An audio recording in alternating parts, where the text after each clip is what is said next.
Halo sahabat anak Indonesia, kembali bersama saya Almanda dalam program Komnas Anak Update.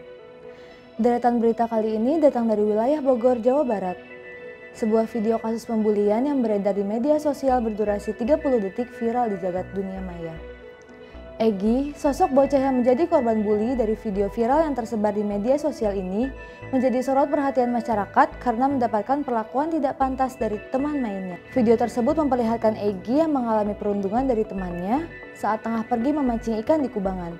Tidak hanya itu, dalam video lainnya juga memperlihatkan Egy yang tetap mendapatkan perundungan saat berboncengan motor dengan teman yang sama. Kasus ini berakhir dengan perdamaian, namun perbuatan yang dilakukan oleh pelaku masih bisa dikenakan hukuman yang sesuai dengan perbuatannya. Berita lainnya terjadi pada anak perempuan berusia 8 tahun yang dicabuli oleh 2 orang paruh baya. Dengan diiming-imingi sejumlah uang, pelaku nekat membawa korban ke sebuah gubuk saat korban tengah bermain dengan teman-temannya di pekarangan rumah. Pencabulan dilakukan oleh 2 pelaku yang saling mengenal, di mana salah satu pelaku merupakan tetangga korban yang tinggal berdekatan. Dari kasus kekerasan anak ini, Aris Merdeka Sirait selaku Ketua Komnas Perlindungan Anak menyatakan bahwa wilayah Bogor memang menjadi bagian zona merah dari kasus kekerasan anak. Iya, saya sudah beberapa waktu lalu ya sangat terbuka mengatakan bahwa Bogor itu adalah zona merah kekerasan terhadap anak.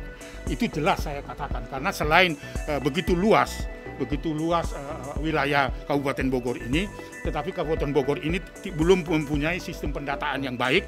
Jadi penyelesaian kasus tidak hanya di pihak kepolisian, tapi bagaimana melakukan pencegahan. Karena anak-anak yang rentan terhadap bullying, terhadap eksploitasi dan lain-lainnya, ini sebenarnya bisa dicegah oleh masyarakat ikut aktif berperan serta agar kekerasan terhadap anak itu semakin berkurang. Bahwa anaklah yang selalu menjadi korban baik dari keluarga maupun dari lingkungan.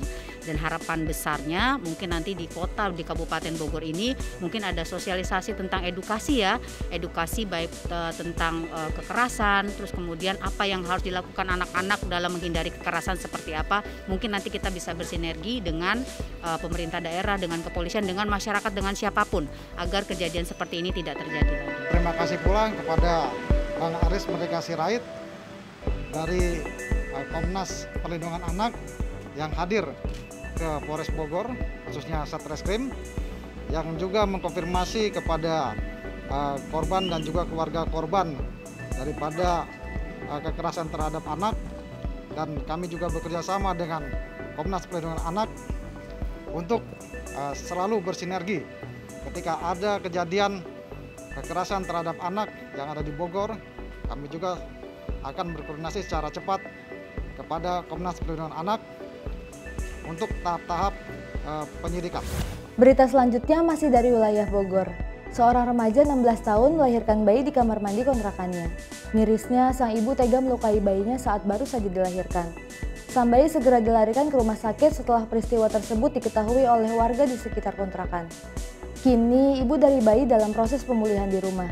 Sementara bayinya sedang menjalani perawatan intensif di rumah sakit.